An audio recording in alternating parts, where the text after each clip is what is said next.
do Jornal Público. Este é o P24. Eu sou o Ruben Martins. Ora viva, começamos mais uma semana, esta marcada pelo arranque da campanha eleitoral para as eleições legislativas deste ano. E como estamos em período de campanha, é importante ouvir os líderes. No Público temos um especial multimédia que pergunta 12 questões em várias áreas aos candidatos a estas eleições legislativas, aos cabeças de lista, aqueles que são conhecidos como candidatos a primeiro-ministro, apesar de todos, obviamente, sabermos que, na realidade, são apenas candidatos a deputados. E depois, sim, depois da eleição da Assembleia da República, logo se formará um governo, também com base nas maiorias que daqui possam resultar. Pois bem, hoje, 3 perguntas para os líderes. Todos eles, menos um. André Ventura, apesar de ter sido contactado, diria mesmo dezenas de vezes, acabou por não responder à solicitação do Público e não quis mostrar a visão que tem para o país. Assim sendo, temos todos os outros líderes. Começamos do mais representado para o menos representado. As perguntas são 3. Segurança, habitação, saúde. Vamos à primeira. Se Portugal é um dos países mais seguros do mundo, por que é que os políticos não param de falar de insegurança? Começa por responder o líder da AD, Luís Montenegro. A circunstância de sermos um dos países mais seguros do mundo é boa, mas nada disso é adquirido. É preciso renovar as políticas de proximidade, de visibilidade da atuação das forças e serviços de segurança. É preciso termos mais polícias na rua e é preciso, com isso, garantir os direitos e liberdades cívicas dos cidadãos, garantirmos a ordem pública, garantirmos o respeito pela lei e também aproveitar aquilo que é o potencial económico do valor da segurança. E tudo isso requer trabalho, requer políticas públicas para podermos dissuadir as práticas criminais, em particular dos crimes contra as pessoas, aqueles que, no fundo, colocam em causa a tranquilidade da vida em sociedade. Pedro Nuno Santos, Partido Socialista. Bom, porque, sobretudo, há um partido político em Portugal que precisa do medo para existir. E como precisa do medo para existir, fala sempre de insegurança. Isso não quer dizer que não haja problemas de insegurança num país seguro como o nosso. Há, e essa é uma preocupação que o Partido Socialista tem, sempre teve. Por isso é que defendemos, por exemplo, um policiamento de proximidade, presente e permanente. Rui Rocha, Iniciativa Liberal. Nós, na Iniciativa Liberal, gostamos muito de falar com dados. E sobre segurança, é verdade que os indicadores internacionais dizem que somos um país seguro. Mas esses indicadores incluem um conjunto de fatores que não têm tanto a ver com a segurança física dos portugueses no seu dia-a-dia, mas têm a ver com a posição geoestratégica de Portugal, o investimento em armas, a segurança das fronteiras. Se olharmos para os indicadores que dizem respeito a essa segurança no dia-a-dia, há alguns que têm piorado nos últimos anos e um deles é o da criminalidade violenta. É por isso que faz todo sentido que a questão da segurança esteja no topo das nossas prioridades, não porque seja um drama neste momento a questão da segurança, mas porque devemos evitar que se torne um drama no futuro e devemos fazer tudo para controlar a situação favorável que, apesar de tudo, ainda vamos tendo. Mariana Mortágua, Bloco de Esquerda. Esse é um dos mistérios da extrema-direita. Quando entra no debate, vai arrastando todo o debate e, neste debate, a AD, o PSD, tiveram um contributo muito importante ao ter colocado a segurança no centro do debate.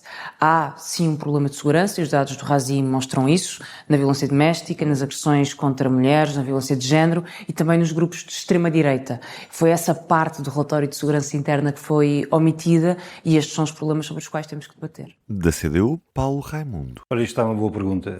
Eu acho que a grande insegurança que nós vivemos é a insegurança da instabilidade no trabalho, dos contratos a prazo, dos contratos ao mês, dos contratos 6 meses, a instabilidade do acesso à educação, do acesso à habitação, a instabilidade da vida todos os dias muito difícil. Essa que é a grande instabilidade que nos deve preocupar, é essa que temos que responder. Portugal é um país seguro, no fundamental, e eu acho que aqueles que falam da insegurança como um fenómeno de grande destaque é porque não têm mais assunto e porque querem fugir aos assuntos fundamentais da instabilidade da vida. Rui Tavares, Livre. A segurança é essencial para cada um de nós individualmente e não há como negar isso. Mesmo que 999 pessoas não sofram um crime, aquela que o sofreu pode ficar irreversivelmente afetada por ter sido vítima desse crime, e as pessoas à sua volta, e aquelas que ouvem falar desse crime, e aquelas que, infelizmente, pela ação de políticos oportunistas, ficam com medo de que possam ser as seguintes.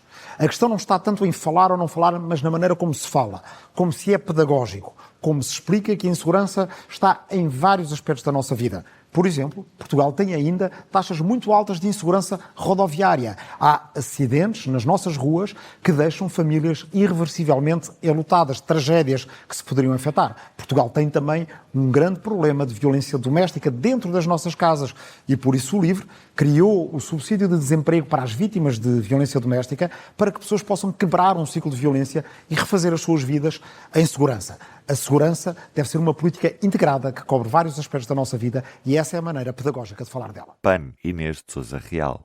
Infelizmente, tivemos algumas forças políticas que, de forma oportunista, estão a capturar as emoções das pessoas, a sua percepção de insegurança em relação à questão da imigração e estão a alimentar essa temática por razões até xenófobas. Nós não podemos ignorar não só o contributo que estas pessoas dão para a segurança social, são mais de 2 mil milhões de euros ao ano em termos de contribuições, mas, como é evidente, queremos que a lei seja cumprida, que as pessoas estejam em Portugal de forma legal e ainda que se consiga garantir a sua integração para não termos depois nem um aumento de pessoas em situação de sem-abrigo, nem dificuldades de inclusão por força da dificuldade de aprendizagem da língua, porque precisamos, evidentemente, não só dessa convivência de forma positiva, até porque também os portugueses são um país de imigração e precisamos, por isso, também de respeitar a realidade de quem vive lá fora com a quem vive cá dentro. Segunda questão. Sendo a saúde o principal tema de foco dos portugueses nestas eleições legislativas, isto de acordo com a sondagem da Universidade Católica para o público RTP e Antena 1, vale a pena perguntar se só pudesse tomar uma medida na área da saúde, qual seria? Nós estamos a tomar muitas medidas ao mesmo tempo e precisamos mesmo de tomar muitas. É muito difícil eleger apenas uma. Mas, obviamente, que quando pensamos no nosso Serviço Nacional de Saúde, pensamos em ter um médico de família para todos os portugueses, pensamos em ter uma capacidade de resposta para que as pessoas possam agendar uma consulta de especialidade dentro dos prazos que são razoáveis e possam agendar também as intervenções cirúrgicas que são necessárias dentro dos prazos que são clinicamente os mais adequados para os respectivos tratamentos. Temos de assegurar que as grávidas, quando precisam de um atendimento urgente, não têm a urgência fechada. Temos de assegurar melhores cuidados de saúde pediátricos. Temos de assegurar, portanto, uma capacidade de resposta a vários níveis ao mesmo tempo. O que é que precisamos para isso? Precisamos de pessoas profissionais de saúde. Se eu pudesse, de um momento para o outro, ter os profissionais todos que são precisos para assegurar todas estas respostas, era aquilo que eu escolhia. Não sendo possível, estamos a fazer isto etapa após etapa para garantir mais acesso à saúde. Deixar de ter um Serviço Nacional de Saúde focado no hospital e passar a tê-lo focado na comunidade. O que significa que deveríamos ter equipas multidisciplinares com médicos, enfermeiros, nutricionistas, fisioterapeutas, assistentes sociais, que possam acompanhar os doentes crónicos e os mais velhos na comunidade e em suas casas. Assim, evitaríamos as idas desnecessárias às urgências ou aos hospitais. Dávamos mais qualidade de vida às pessoas e o Serviço Nacional de Saúde gastava menos dinheiro. Liberdade de escolha dos portugueses no prestador que desejam em termos de saúde. Os portugueses hoje estão confinados, aqueles que não têm recursos, ao SNS. E o SNS não responde. É necessário que, tal como acontece na Alemanha ou na Holanda, os portugueses possam escolher quem querem que seja o seu prestador de serviços de saúde. Se querem um hospital privado, uma clínica, um hospital público, a misericórdia do setor social. Isso é que garante verdadeiro acesso à saúde. Hoje, quem tem a ADSE e paga por isso pode escolher. Quem tem seguro de saúde e paga por isso pode escolher. Quem não pode pagar, os mais desfavorecidos, estão na lista de espera para consultas e cirurgias no SNS. O papel do Estado tem de ser regulador e financiador. Depois, cabe aos utentes decidirem qual é o prestador que melhor satisfaz as suas necessidades. De outra maneira, continuaremos a assistir a um Sistema Nacional de Saúde que não serve os utentes, que não serve os portugueses, com listas de espera, urgências fechadas e médicos de família que não chegam a todos os portugueses. Provavelmente exclusividade dos profissionais, porque permitiria aumentar imediatamente o salário de todos os profissionais de saúde, tentando criar uma medida e criando uma medida que pudesse contrariar a competição que o privado faz, tentando vir buscar profissionais ao público. E isto faz não com regras que impeçam os profissionais de sair, mas com medidas atrativas para que fiquem no SNS. Olha, responderia àquilo que é fundamental, que é a grande questão da saúde. E a grande questão da saúde é a falta de profissionais, de médicos, enfermeiros, técnicos e especialistas, e para isso é preciso fixar essa agenda, é preciso criar condições de trabalho, valorizar as carreiras, dar-lhes condições e respeito, e não tenho nenhuma dúvida que, criando essas condições do ponto de vista salarial, de apoios, do ponto de vista dos meios, do ponto de vista das carreiras e das profissões, que os médicos, enfermeiros e técnicos que fazem falta ao Serviço Nacional de Saúde, os que cá estão ficam e aqueles que saíram regressam. Um grande programa de expansão das unidades de saúde familiar do modelo B. São aquelas que estão mais próximo das pessoas e aquelas nas quais os profissionais de saúde, médicos, enfermeiros, técnicos, administrativos, têm mais flexibilidade para ir ao encontro do que são as necessidades da comunidade. Com uma política de saúde preventiva, há menos gente a chegar às urgências e aos hospitais, porque os problemas são apanhados no início. Nós podemos reforçar em muito as unidades de saúde familiar, que são basicamente uma inovação portuguesa nas áreas de saúde das mais importantes do século XXI, indo buscar profissionais de saúde que saíram do nosso país, com um programa que o livro chama Regressar Saúde, e que traz médicos, enfermeiros, outros profissionais de saúde que já estão formados, foram formados nas nossas universidades e que podem querer regressar para se estabelecer nestes novos projetos de unidades de saúde familiar, muitas delas no interior do país. Bom, escolher uma medida é um pouco difícil na área da saúde, porque o Serviço Nacional de Saúde tem estado refém de anos de subinvestimento, mas sem dúvida que as políticas de proximidade, nomeadamente dos centros de saúde, de garantirmos que as pessoas têm médico de família, e ao contrário do que Luís Montenegro prometeu, nós acabamos o ano com mais emergências fechadas, menos médicos de família também para as famílias portuguesas, e temos que garantir que ao nível das unidades de saúde familiar e dos centros de saúde temos efetivamente esta capacidade de resposta, porque através dos médicos de família garantidos a todos os portugueses conseguimos apostar numa maior prevenção, por um lado, mas também naquilo que é a capacidade de resposta destas unidades, para que depois os hospitais não estejam a cumprir aquele que era o papel que deveria de ser dos centros de saúde. E a par desta mudança ou deste reforço nos centros de saúde, para o PAN era fundamental que pequenas receitas, pequenas prescrições ou de doentes até crónicos pudessem, por exemplo, ser feitas nas farmácias, como já acontece noutros países, desentupindo assim quer o SNS, quer os centros de saúde. Já o preço das casas bate sucessivos recordes em Portugal, sendo a situação mais complexa nas regiões onde a pressão turística se faz sentir de forma mais intensa. Lisboa, Porto, Algarve e também Madeira. Fica feita a pergunta. Sucessivos pacotes de medidas não resolveram a crise da habitação. Qual é que é a medida-chave para baixar os preços? A medida-chave que baixa o preço é aumentar a oferta. A oferta de habitação pública e a oferta de habitação no mercado privado. Mas para prosseguir esta grande medida, que é o aumento da oferta, são precisas várias políticas. Do ponto de vista público, é preciso maior investimento. Nós mais do que duplicamos de 26 mil para 59 mil novos fogos o objetivo do Governo no quadro do PRR. E temos ainda as políticas ou as estratégias locais de habitação dos municípios que projetam para os próximos anos a possibilidade de um investimento de mais 136 mil novas casas públicas. Para isso temos que arranjar financiamento e temos, neste momento, a abertura de o conseguir com o Banco Europeu de Investimento. Na área privada, temos de estimular muito os incentivos a que haja projetos de investimento. Para isso temos que ter maior agilidade, menos burocracia, um bom regime fiscal, mais casas no mercado para poder, por essa via, baixar o preço.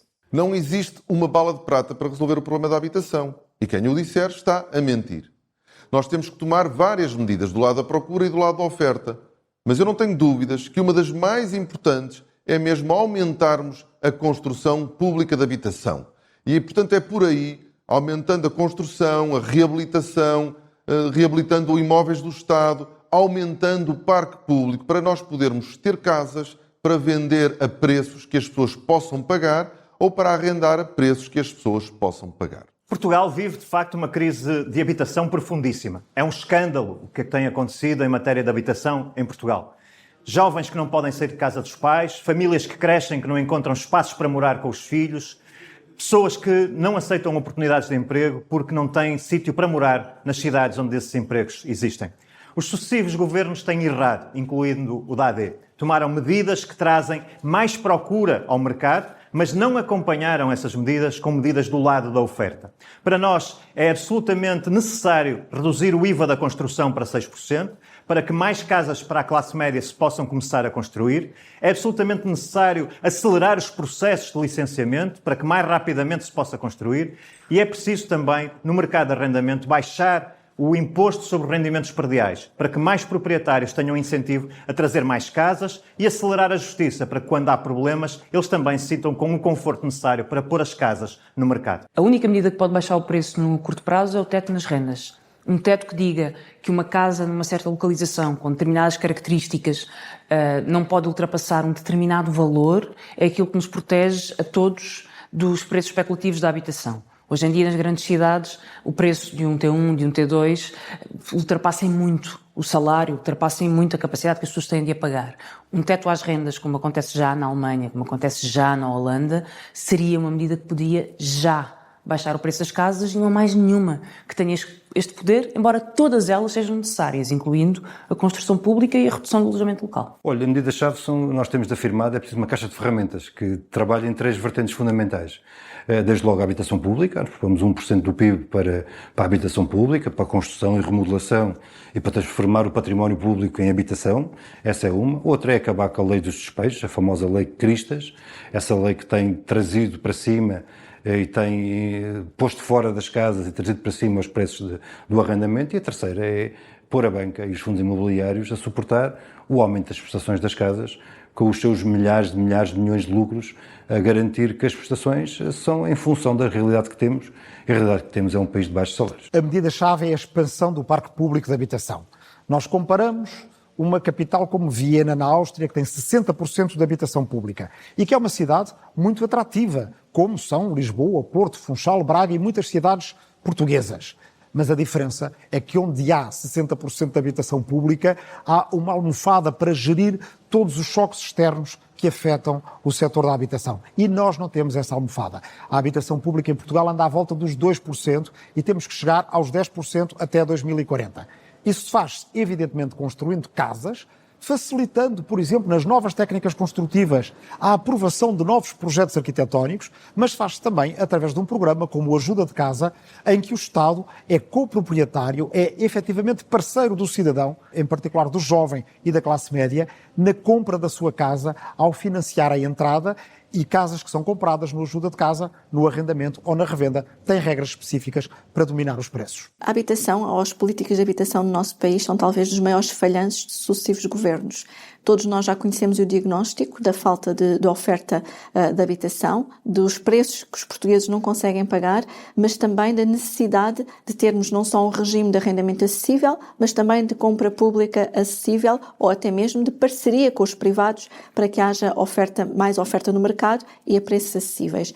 Para o PAN, há várias medidas que podem ajudar a resolver esta crise.